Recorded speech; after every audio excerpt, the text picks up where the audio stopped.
قرآن مجید سے جو آیت نور میں نے آپ کے سامنے تلاوت کرنے کا شرف حاصل کیا، اس میں اللہ تعالیٰ جل شانہ نے ارشاد فرمایا، اے ایمان والو، تمہارے اوپر روزے فرض کر دیے گئے جس طرح تم سے پہلوں پہ فرض کیے گئے تھے تاکہ تمہیں تقوی ملے۔ الصوم فی اللغت الامساک، روزہ لغت میں رک جانے کو کہتے ہیں۔ جب ہوا کے تیز جھکڑ چلتے چلتے رک جاتے تو اہل عرب کہتے سامت الریح، کہ ہوا رک گئی۔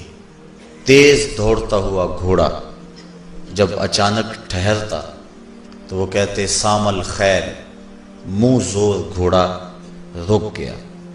تو روزے کو بھی روزہ اس لیے کہا جاتا ہے کہ نفس کا سرکش اور منہ زور گھوڑا رمضان میں رک جاتا ہے، اور جو اللہ کے حکموں کو ڈٹائی سے توڑتے ہیں رمضان میں ان کے سر بھی سجدوں میں دیکھیں۔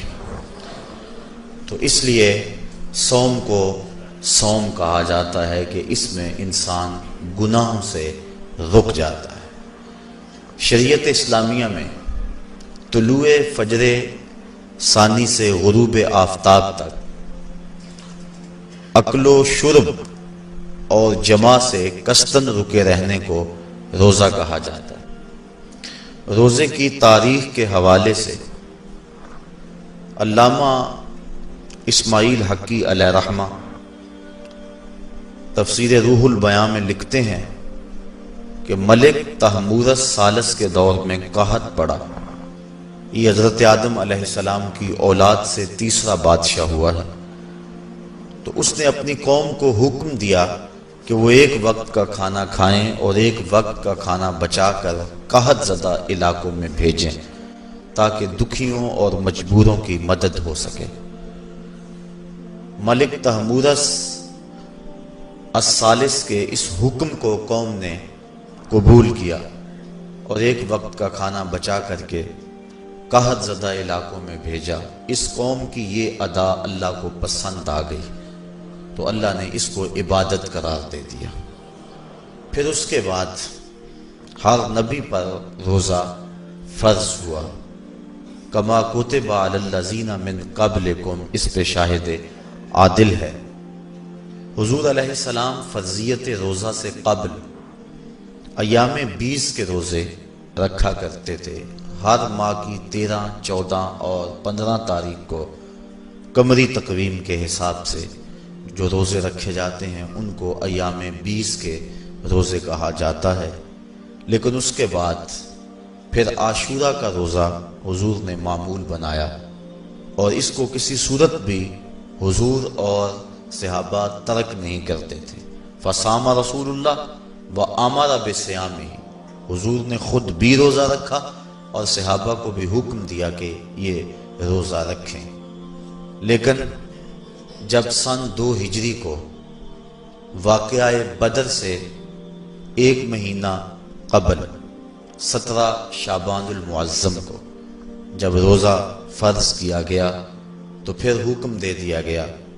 حضرت عائشہ صدیقہ رضی اللہ تعالی عنہا سے روایت ہے کہ فرمایا، اب جس کا جی چاہے عاشورے کا روزہ رکھے اور جس کا جی چاہے ترک کر دے، لیکن اس سے قبل وہ روزہ رکھنا امت پر ضروری تھا۔ اب ایام معدودہ یعنی گنتی کے دن، اور وہ 29 یا 30 دن ہیں، ان کے روزے امت پر فرض کر دیے گئے۔ سن 2 ہجری میں روزہ فرض ہوا۔ حضور نے 11 ہجری کو رمضان سے قبل ہی ربیع الاول شریف کے مہینے میں انتقال فرمایا۔ اس طرح حضور علیہ السلام کی زندگی میں کل 9 رمضان آئے، 2 ہجری کو شامل کر کے 9 رمضان زندگی میں کل آئے، جس میں 2 رمضان 30 کے تھے اور باقی 7 رمضان 29 کے تھے۔ اور یہ بات ذہن میں رہے کہ روزے 29 ہوں یا 30 ہوں، اللہ ثواب 30 کا ہی عطا فرماتا۔ جس طرح کوئی شخص بھول کر کھا لے تو حدیث میں آتا اس کو اللہ نے کھلایا، اس کو اللہ نے پلایا، تو وہ اس نے کھا بھی لیا، اس نے پی بھی لیا، لیکن اس کا روزہ بھی باقی رہا۔ اس طرح اگر چاند 29 پہ نظر آ جائے تو ثواب اللہ 30 کا ہی عطا فرماتا ہے۔ یہ اس کی کرم نوازی ہے اپنے بندوں پہ۔ تو روزہ ڈھال ہے اور جہنم سے آزادی کا ایک اہم ذریعہ ہے۔ روزہ اللہ اور بندے کے مابین ایک راز ہے۔ روزہ نور ہے، ضیاء اور روشنی ہے، اور آقا کریم صلی اللہ علیہ وآلہ وسلم نے روزے کی فضیلت بیان کرتے ہوئے ارشاد فرمایا کہ ہر شے کی کوئی زکوٰۃ ہوتی ہے، انسان کے جسم کی زکوٰۃ روزہ ہے۔ اگر روزہ رکھے گا تو جسم زکوٰۃ ادا کرے گا، جس طرح زکوٰۃ سے مال پاک ہوتا ہے، روزے سے جسم پاک ہو جاتا ہے۔ اور روزہ ویسے بھی انسان کے لیے شفا کا پیام ہے۔ فرمایا کہ سحری کھایا کرو، چونکہ سحری کے کھانے کے اندر بھی اللہ نے برکت رکھی۔ تو یہ ماہ صیام اپنے دامن میں برکتیں لے کر، رحمتیں لے کر نازل ہوتا ہے۔ اس کا پہلا حصہ رحمت، درمیانی حصہ مغفرت، اور آخری حصہ جہنم سے آزادی کا مژدہ جاں فضا ہے۔ جو بھوک اور پیاس کاٹی ہے، اس کا مقصد رزق بچانا نہیں ہے، بلکہ وَيُزَادُ فِيهِ رِزْقُ الْمُؤْمِنِ، ماہ صیام میں مومن کا رزق بڑھ جاتا ہے۔ آپ اپنا بجٹ دیکھ لیجئے، باقی مہینوں کی نسبت ماہ صیام میں آپ کے اخراجات زیادہ ہوتے ہیں اور کشادگی ہوتی ہے۔ تو یہ کوئی خوراک بچاؤ مہم نہیں ہے، بلکہ رزق تو بڑھ جاتا ہے، لیکن اس کے باوجود 20 گھنٹے، 17 18 گھنٹے پیاس اور بھوک کاٹنا، اس کا کوئی مقصد ہے تو وہ مقصد قرآن نے بیان کیا کہ اس کے نتیجے میں تمہیں اتقاء کی دولت ملے گی، تمہیں تقوی کا نور نصیب ہوگا۔ سوال یہ کھڑا ہوا، کیا بھوک اور پیاس کاٹنے سے تقوی مل جاتا ہے؟ تو اس کو سمجھنے کے لیے ایک مختصر تمہید سمجھنا ہوگی، اور وہ یہ کہ ہمارے دو دشمن ہیں جو ہمیں جادہ مستقیم سے ہٹانے کے لیے دن رات کوشاں ہیں، ایک شیطان اور دوسرا نفس۔ یہ دو دشمن ہیں جو ہماری متاع عمل، ہمارا خلوص، ہماری للہیت، ہمارا باطن لوٹنے کے لیے ہر وقت مستعد اور فعال رہتے ہیں۔ اب ان دو دشمنوں سے ہمارے تنہا ناتواں وجود کا مقابلہ ہے، اور ان میں سے جو بڑا دشمن ہے وہ نفس ہے، کیونکہ شیطان نے جب انکار سجدہ کیا تو ہم تو یہ کہتے ہیں کہ ہمیں شیطان نے بہکا دیا، لیکن شیطان نے جب انکار سجدہ کیا اور خود بہک گیا تو اس وقت کوئی دوسرا شیطان تو نہیں تھا جس نے شیطان کو بہکایا، وہ نفس تھا جس نے شیطان کو شیطان بنایا۔ اس نے اندر سے کہا انا خیر منہ، میں بہتر ہوں۔ تو یہ انانیت جو تھی، انا خیر منہ، اس نے اس کو بہکایا۔ تو شیطان کو شیطان بنانے والا نفس ہے، تو نفس شیطان سے بھی بڑا دشمن ہے۔ ایک بزرگ تھے، وہ ساری زندگی اپنی زبان پہ انا کا لفظ نہیں آنے دیتے تھے۔ اس مفہوم کو بیان کرنا ہوتا تو وہ با الفاظ دیگر بیان کرتے، میں کا لفظ، انا کا لفظ، وہ اپنی زبان پہ ساری زندگی انہوں نے جاری ہی نہیں ہونے دیا۔ کہتے تھے اس لفظ نے شیطان کا بیڑا غرق کر دیا، تو میں یہ لفظ زبان پہ آنے نہیں دوں گا۔ اچھا، بندے بھی بڑے عجیب ہوتے ہیں، کسی نے کہا لو لو، ان کی زبان پہ یہ لفظ آتا کیوں نہیں، میں جاتا ہوں اور ان کی زبان پہ یہ لفظ آئے ہی آئے۔ چلے گئے۔ بزرگ تشریف فرما تھے، نماز کا وقت قریب ہو رہا تھا۔ حضرت ایک مسئلہ پوچھنے آیا ہوں، کہا پوچھئے، شیطان کو کس چیز نے برباد کیا؟ حضرت آپ تو بولیں گے کہ میں نے، آنا نے، تو کہوں گا جیسے بھی ہوا ان کے زبان پہ لفظ میں تو آ ہی گیا نا۔ تو وہ بزرگ بھی بڑے سیانے تھے، اس کی نیت کا کھوٹ سمجھ گئے۔ فرمانے لگے بیٹا نماز کا وقت ہو گیا ہے، نماز پڑھ لیتے ہیں پھر اس پہ بات ہوتی ہے۔ نماز ہوئی، سلام پھرا تو خود ہی فرمانے لگے کسی نے کہا تھا کہ شیطان کو کس چیز نے برباد کیا، جواب دینا چاہ رہا ہوں، کس نے پوچھا تھا؟ جھٹ کھڑا ہو گیا، میں نے کہا اسی چیز نے اس کا بیڑا غرق کر دیا۔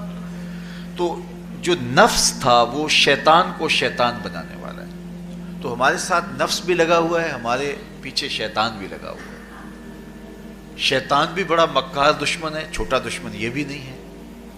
یہ ہماری متاع عزیز کو، متاع ایمان کو، متاع عمل کو، متاع خلوص کو لوٹنے کے لیے دن رات مستعد اور فعال رہتا ہے۔ اللہ کے محبوب نے فرمایا الشیطان جاسم علی قلب ابن آدم فاذا ذکر اللہ خانس واذا غفل وسوس۔ شیطان اولاد آدم کے دل پہ قبضہ جما کے بیٹھ جاتا ہے، جب یہ اللہ کا ذکر کرتا ہے تو بھاگ جاتا ہے، اور جب یہ اللہ کے ذکر سے غافل ہوتا ہے تو یہ وسوسہ اندازی کرتا ہے۔ تو شیطان اولاد آدم کے دل پہ قبضہ جماتا ہے، اسے پتہ ہے کہ دل قابو میں آ گیا تو پورا بدن قابو میں آ گیا، چونکہ میرے اعضائے بدنیاں میرے دل کے تابع ہیں۔ موسم اچھا ہے، رت سہانی ہے، صحن چمن میں پھول کھلے ہیں، لیکن میرا دل نہیں چاہ رہا تو ٹانگیں جنبش ہی نہیں کریں گی۔ مرغن غذائیں سامنے پڑی ہیں اور آپ کا تقاضا ہے کہ جناب لے لیجئے، لیکن میرا جی نہیں چاہے گا تو ہاتھ جنبش نہیں کریں گے۔ آسمان ستاروں اور کہکشاؤں سے بھرا ہوا ہے، جی نہیں چاہے گا تو نظر نہیں اٹھے گی۔ آپ سماعتیں بچھائے بیٹھے تھے، جی نہیں چاہے گا زبان نہیں بولے گی۔ تو پورے آزاد دل کے تابع ہیں، اور اگر دل شیطان کے تابع ہو گیا، اس کے ہتھے چڑھ گیا، تو پھر اعضاء وہی کریں گے جو شیطان چاہے گا۔ اور اگر یہ دل مالک کی محبت سے سرشار ہوگا تو پھر دل جو چاہے گا وہی اعضاء کریں گے۔ تو دل اللہ کی نافرمانی کی چاہت ہی پیدا نہیں ہونے دے گا، تو اعضائے بدنیاں کا رخ بھی اللہ کی رضا کے حصول کے لیے ہوگا۔ تو شیطان بھی قبضہ دل پہ جماتا ہے اور دل کو قابو میں کر کے حضرت انسان کا بیڑا غرق کرتا ہے۔ اللہ تعالیٰ کا کرم یہ ہوا اذا جاء رمضان سلسلۃ الشیاطین، اللہ کے محبوب علیہ السلام ارشاد فرماتے ہیں جب ماہ صیام آتا ہے تو شیاطین جکڑ دیے جاتے ہیں، جنت کے دروازے کھول دیے جاتے ہیں، جہنم کے دروازے بند کر دیے جاتے ہیں۔ اب ہمارے دو دشمن تھے، ایک نفس اور دوسرا شیطان، دونوں کے مقابلے میں ناتواں اور کمزور جان کو مقابلے میں آنا پڑتا تھا، لیکن جب ماہ صیام آیا، یہ ماہ انور آیا، تو ہمارے دو دشمنوں میں سے ایک دشمن باندھ دیا گیا۔ اب ہمارا مقابلہ صرف ایک دشمن سے رہ گیا۔ دیکھیے ماہ رمضان آتا ہے تو مسجدوں کے در کشادہ ہو جاتے ہیں، لوگوں کا رجحان دین کی طرف ہوتا ہے۔ جو 5 نمازیں بھی نہیں پڑھتے ہوتے ان کو تراویح میں بھی کھڑا ہوتا دیکھتے ہیں، اہتمام ہوتا ہے، نیکی کا، صدقہ و خیرات کا ماحول پیدا ہوتا ہے۔ ایسا کیوں ہے؟ کہ شیطان بن گیا، لیکن اس کے باوجود نظر بھٹک رہی ہے، خیالوں میں آوارگی ہے، اور رشوت کا بازار گرم ہے۔ کیوں؟ کہ ابھی نفس موجود ہے۔ تو نیکی کا جو ماحول پیدا ہوا یہ شیطان کے بن جانے کی وجہ سے، اور برائی کا ماحول اب بھی موجود ہے یہ نفس کے موجود ہونے کی وجہ سے۔ تو ہمارے دو دشمن ہیں جو ہمیں زیادہ مستقیم سے ہٹاتے ہیں، ایک شیطان اور دوسرا نفس۔ اب جب ماہ صیام آیا تو شیطان باندھ دیا گیا، اب ہمارا مقابلہ صرف نفس سے ہے، اور یہ نفس شیطان سے بھی بڑا دشمن ہے۔ شیطان کو شیطان بنانے والا نفس ہے، اور وہ ہمارے ساتھ جڑا ہوا ہے۔ ماہ صیام میں شیطان تو بند گیا لیکن نفس نہیں بندھا۔ اب ہمیں اپنے نفس کو کمزور کر کے اور اپنی فتح حاصل کرنی ہے اور تقوی کی منزل کو پانا ہے۔ اب شیطان تو اللہ نے باندھ دیا، اب نفس کو کیسے باندھیں؟ تو آئیے نفس کی بندش کیسے ہوگی یہ کسی ایکسپرٹ سے پوچھیں گے کہ یہ کیسے اس کو باندھیں گے، اس کو کیسے قابو میں کریں گے۔ تو کسی ایسے شخص سے پوچھیں جو اس شعبے کا ماہر ہو۔ تو علامہ اقبال کے مرشد ملا جلال الدین رومی علیہ رحمہ کہتے ہیں آؤ تمہیں میں ایک معالج کا پتہ دیتا ہوں جو تمہیں اس بیماری کا علاج بتائے گا اور اس کی بندش کے طریقے بتائے گا۔ شیخ رومی علیہ رحمہ فرماتے ہیں ہفت شہر عشق را اتار گشت ما ہنوز اندر خم یک کوچام۔ عشق کے 7 شہر شیخ فرید الدین اتار گھوم چکے ہیں، اور میرے جیسا شخص عشق کے پہلے شہر کی پہلی گلی کے کونے پہ کھڑا ہے۔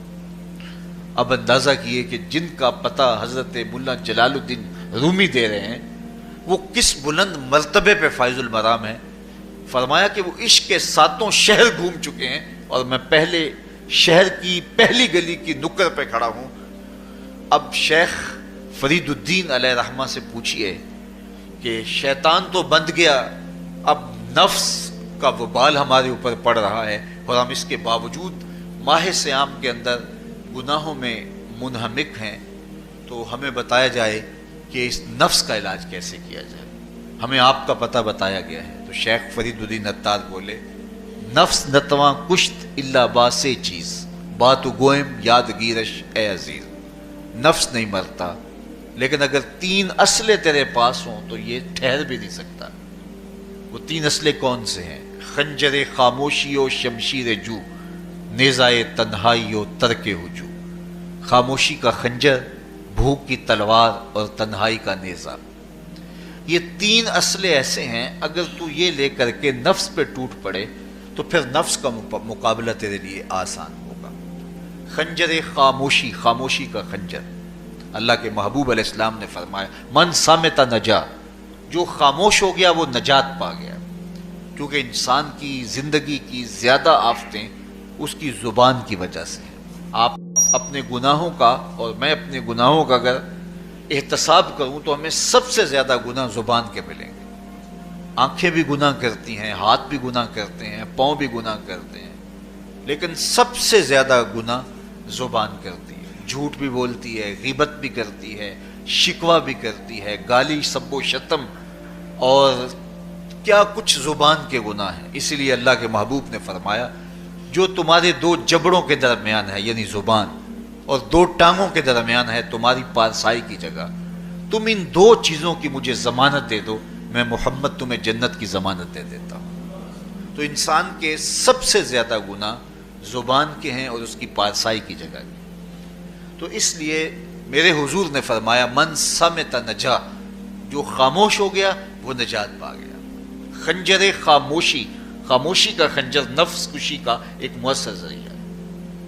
اور دوسری بات بشمشیر جو، اور بھوک کی تلوار. تو بھوک سے نفس کا مقابلہ کیا جا سکتا ہے، بھوک کی تلوار سے نفس کا سر کاٹا جا سکتا ہے. اللہ کے محبوب کا فرمان سنیے یا معاشر الشباب من استطاع منکم الباء فلیتزوج فإنہ اغض للبصر واحسن للفرج فمن لم یستطع فعلیہ بالصوم فإنہ لہ وجاء. اے جوانوں کے گروہ، تم میں سے اگر کوئی نکاح کرنے کی طاقت رکھتا ہے تو وہ دیر نہ کرے، فی الفور نکاح کر لے. یہ نظر کا اور پارسائی کا محافظ ہے. لیکن اگر تم میں سے کوئی نکاح کرنے کی فی الحال پوزیشن میں نہیں ہے تو وہ کثرت کے ساتھ روزے رکھے.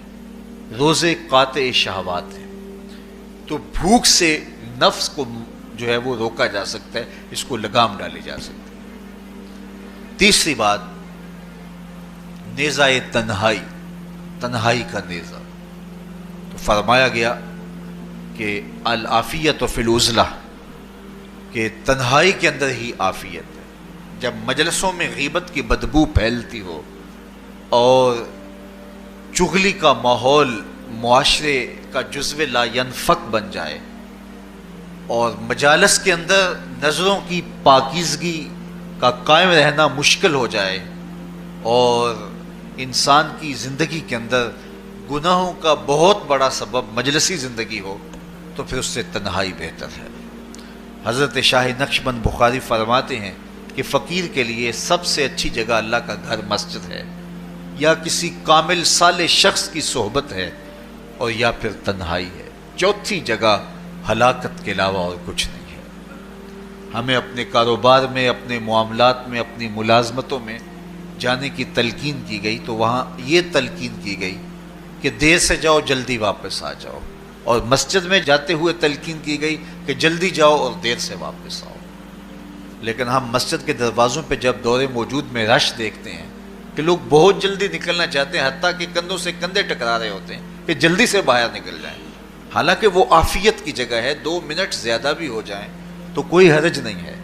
اور ایسے لوگوں کو بھی نکلنے میں جلدی کرتے ہوئے دیکھا ہے کہ لگتا تو یہ تھا کہ شاید انہوں نے کسی ضروری کام پہ جانا ہے، لیکن باہر نکل کے بازار میں پھٹے پہ بیٹھے تھے اور مسجد سے نکلنے کی جلدی بہت تھی. تو مسجد میں جلدی جاؤ اور دیر سے واپس آؤ، اور بازار میں دیر سے جاؤ اور جلدی واپس آؤ. لیکن ہمارے رویے اس کے برعکس ہو گئے.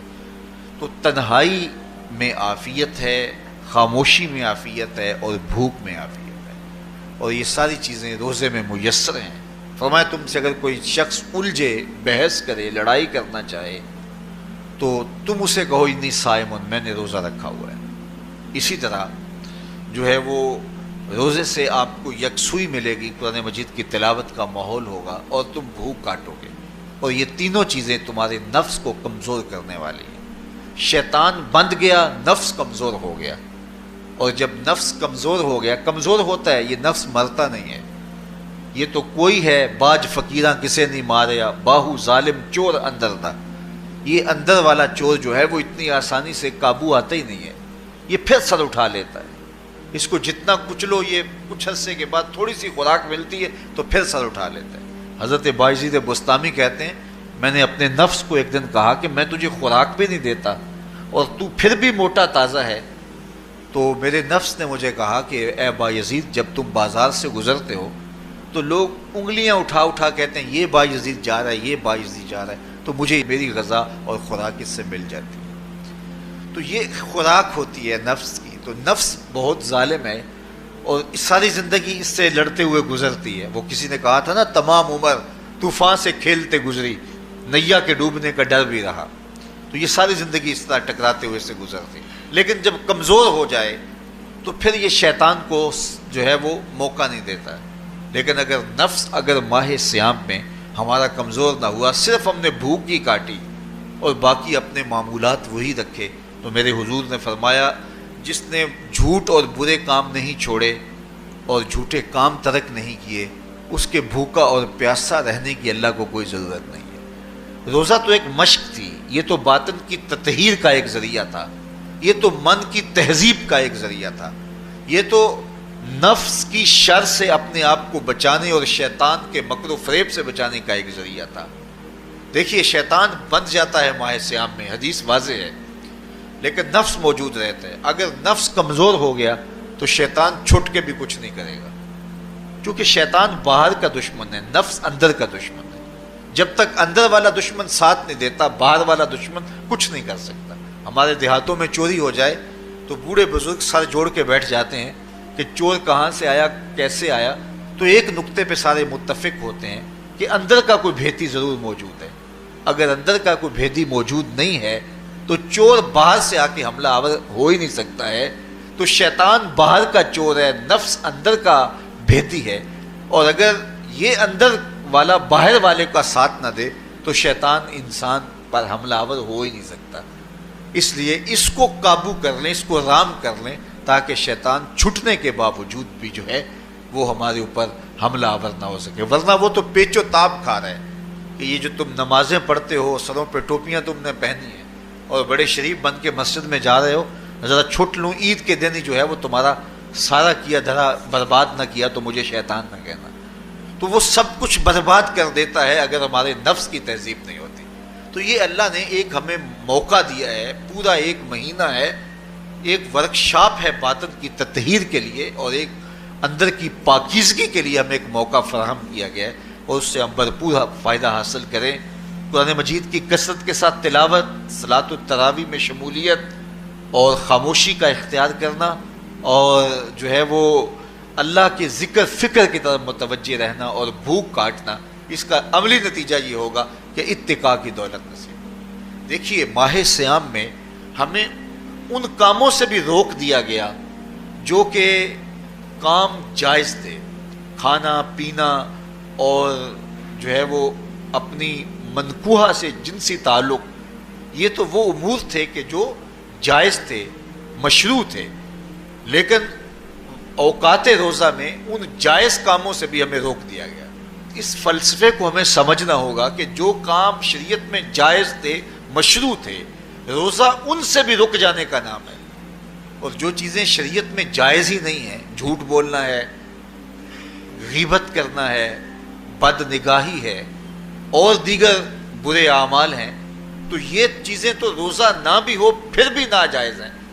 تو جو چیزیں جائز تھی روزے میں ان سے بھی منع کر دیا گیا, اور جو چیزیں ناجائز ہیں تو اگر کوئی شخص ان چیزوں سے نہیں رکتا تو پھر اس نے روزہ کیا رکھا. ایک بندہ بھوک کاٹتا ہے لیکن جھوٹ بولتا ہے, ایک بندہ پیاس کاٹتا ہے لیکن غیبت کرتا ہے, ایک بندہ صبح سے شام تک نہ کچھ کھاتا ہے نہ کچھ پیتا ہے لیکن رشوت لیتا ہے. پھر مجھے بتائیے اس نے روزہ کیا رکھا. روزہ تو ایک مشق تھی کہ جو چیزیں جائز تھی ان سے بھی منع کر دیا گیا, ان سے بھی روک دیا گیا, اور جو ناجائز تھی وہ تو پہلے ہی ناجائز تھی, روزے کے بغیر بھی ناجائز تھی. تو اس لیے روزہ ایک مشق ہے. ہمارے سامنے مرغن غذا موجود ہے, ہمارے پاس سامنے ٹھنڈا مشروب موجود ہے, اور ہمیں مشق کرنے کی تلقین کی گئی کہ تمہیں بھوک ہے, شدت کی پیاس ہے, لیکن صبر کر کے دکھاؤ تم نہیں لوگے, یہ تمہاری مشق ہے.